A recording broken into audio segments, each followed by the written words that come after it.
I want to take you inside one of history's most famous battles, but through the eyes of someone you've never heard from, a spy.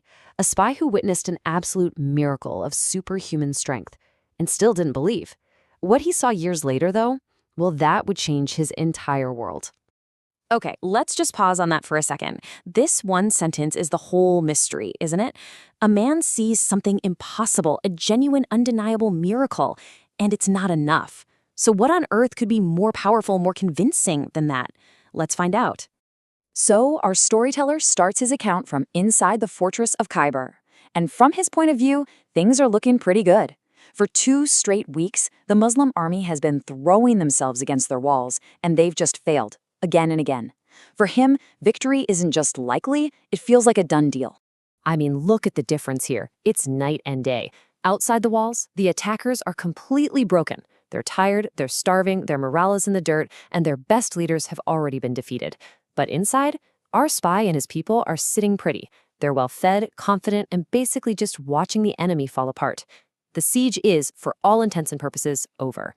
Just to be sure, to dot the I's and cross the T's, our guy gets sent on a spy mission. He sneaks into the enemy camp, and what does he find? Exactly what he thought he'd find.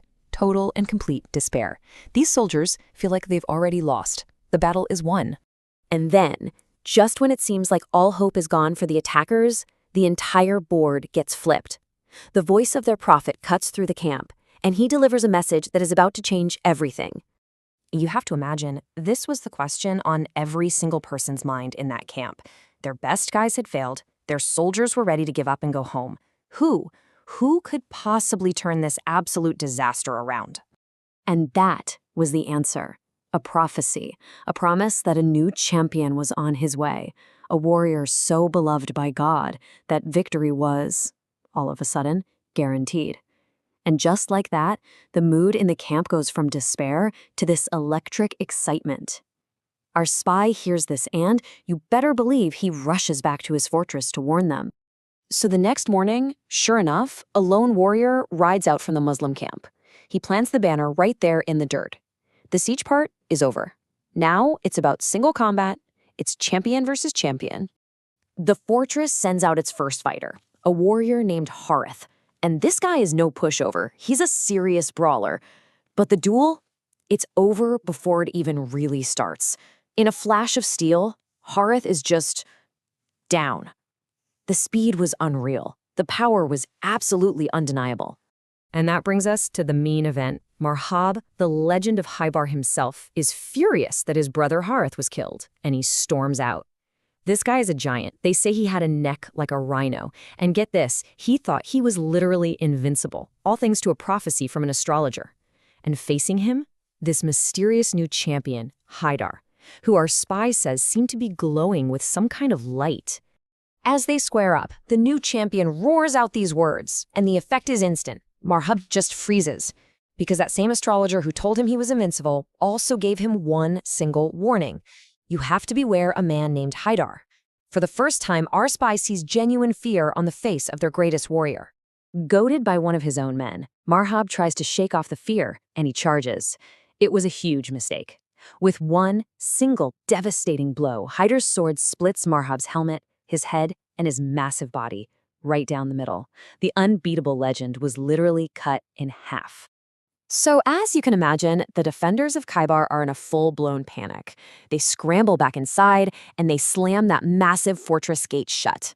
They think they're safe, but the greatest show of strength was still to come.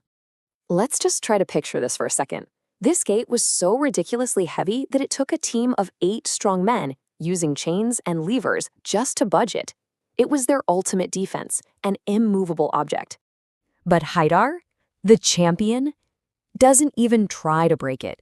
He just walks up to it, grabs hold, and rips the entire gate clean off its hinges. Then, he just casually throws it over the trench to use as a bridge so his army can pour into the fortress. It was a pure, unfiltered, superhuman miracle.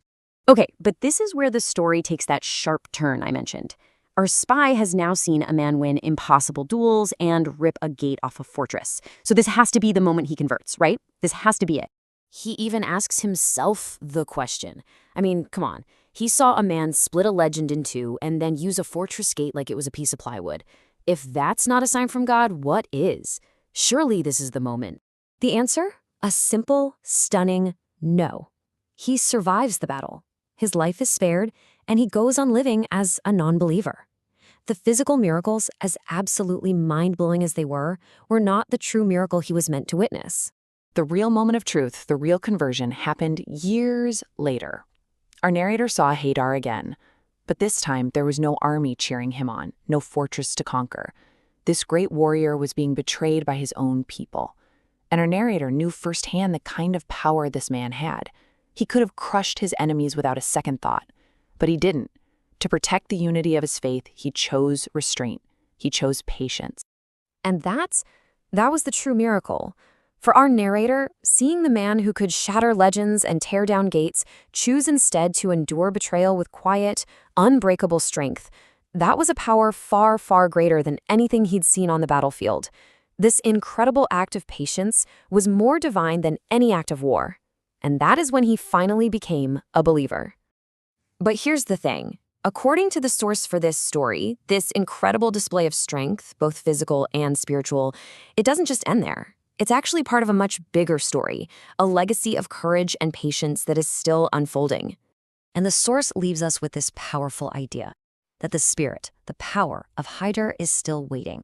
That one day, the final heir to that very same lineage of divine patience and righteous strength will arrive. His name is Mahdi, and he won't just come to conquer one fortress, but to tear down all fortresses of injustice everywhere. A legacy that started with a warrior's patience, stretching all the way from the past and pointing directly to the future.